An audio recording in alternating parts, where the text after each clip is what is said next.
Hey geek fans, welcome to the show where I talk about how I wish Superman was my boyfriend. I'm Steve. And I'm Mary. And I'm Steve. And I'm Mary. And you're in love with a clipboard, you girl, you. I sure am a girl and in love with a clipboard, Steve.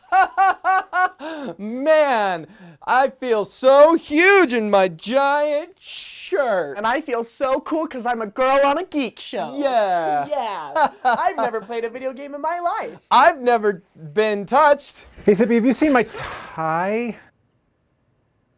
Saby, where's the intern going? I found your tie. Hey, geek fans, I'm the real Steve. And welcome to our show. We got some great stuff for you this week. Remember, like us on YouTube, Facebook, everything.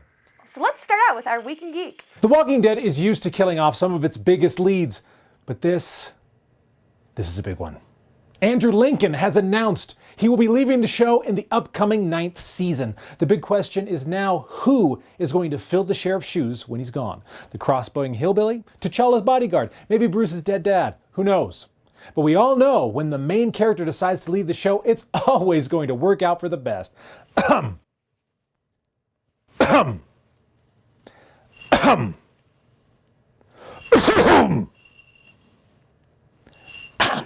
Steve, cover your mouth. Sorry, my bad.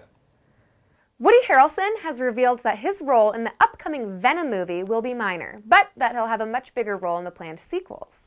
This is before the release of the movie or any scripts have been written, which can be a pretty scary decision to make for an actor. Which is appropriate because I can't think of anything more horrifying than a Venom movie without Spider-Man. Man, we are getting really lazy at writing jokes. Not sure we were ever not lazy, Steven. It's not every day I get to do a news story about my man crush. Sucks to be you. Enough, Mary. The joke has run its course. This isn't a joke, Steve. This is love. Anyway, back to me. James Marsden is officially joining the Sonic the Hedgehog movie. No word on who he'll be playing in the live-action / CGI film. Could he be the new face of the franchise? Oh! I'd still hit that. Speaking of furries, Fox will be holding a shareholders meeting to determine who gets their assets, Disney or Comcast. The meeting is supposed to take place on July 10th, and we'll finally have an answer to whether or not Comcast will ruin all of our childhood dreams, or we will have the most awkward sibling reunion ever. Well, almost.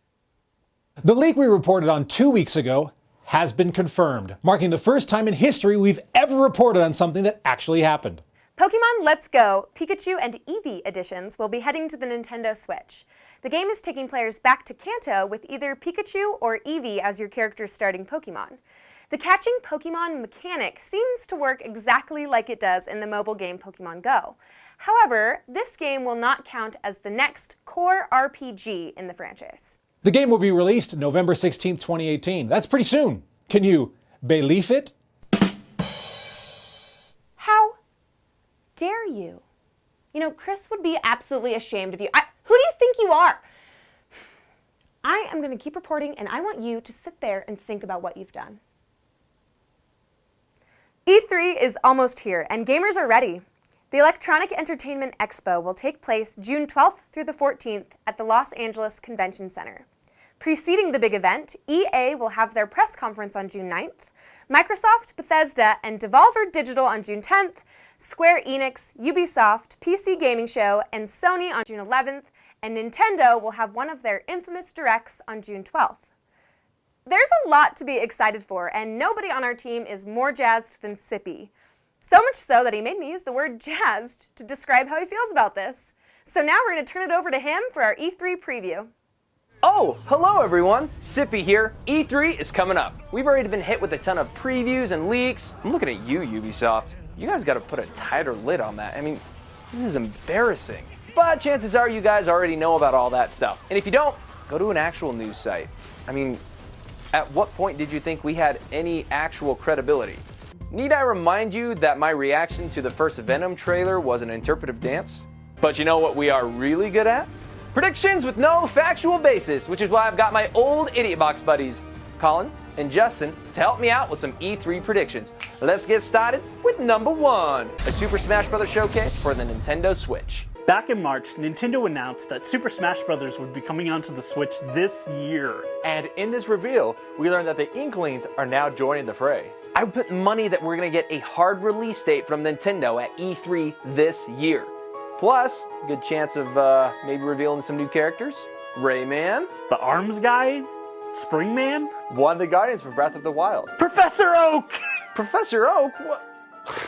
What's his final Smash gonna be? Gender confusion and Alzheimer's? It's super effective. And at number 2, Halo 6 being revealed for the Xbox One. Is this what you were looking for? Halo hasn't been good for quite some time. We all missed the glory days of Halo 3 multiplayer, but I really do think that Halo 6 can bring the series back to its former glory. Halo is dead!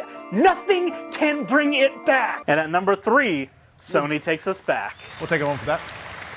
Microsoft was the hero of E3 when they announced backwards compatibility on the Xbox One. Meanwhile, Sony responded, nobody likes backwards compatibility. Well, it turns out that people do care about backwards compatibility. A lot. We think this is the year that Sony is finally going to cave in and give us what we want. Backwards compatibility for PS3 games. So we can play classics like Duke Nukem Forever, Tony Hawk Ride, Sonic 06, X-Men Destiny. You know, this whole backwards compatibility thing is actually not sounding like a great deal. Maybe Sony's focus on just making good games going forward is a pretty good strategy. Number 4, remakes, remasters, and redos. Hate to break it to you, but remakes and remasters, that's just part of life now, people. Don't ask me, ask Connor Ferris. She went a little overboard with it, though. I think this year Capcom will finally showcase their remake for Resident Evil 2. Microsoft is probably gonna bust out some Gears of War remasters with Battle Royale multiplayer. And there's a good chance we'll get a release window for the Final Fantasy VII Remake. You know, with all these remakes, why is anyone even complaining about backwards compatibility? Welcome to the internet where you can't please anybody and you're probably racist. And our last prediction at number 5. EA is going to eliminate all microtransactions from their future games.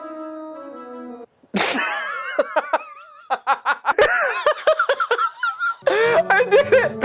I did it with a straight face! You said I couldn't do it, and I did! Oh. Sorry about that. No, but our last prediction, Pepsi Man 2. Tell us your predictions in the comments below. I'm Sippy. I'm Justin. And I'm Colin. And we are Geek. Back to you kids in the studio. Well, that's the end of our show. Thanks you guys so much for watching, and let us know in the comments what you're most excited about for E3. We'd love to hear them, as well as any tips or suggestions for what Sippy could do with his free time. I'm gonna put a fork in an electric socket unless I get an idea. Anyway, make sure to follow us on social media. We're on Facebook, YouTube, Instagram, Twitter, all the things. Not on Tumblr. We're not brave enough. We're not on Tumblr. Yeah. Not brave enough for Tumblr. Well, what can you do? We have what we have, and we love it. So make sure you follow us, and let us know what you guys want to see. We love to hear from you, and we want to know how we can best engage you. And remember, we are Geek.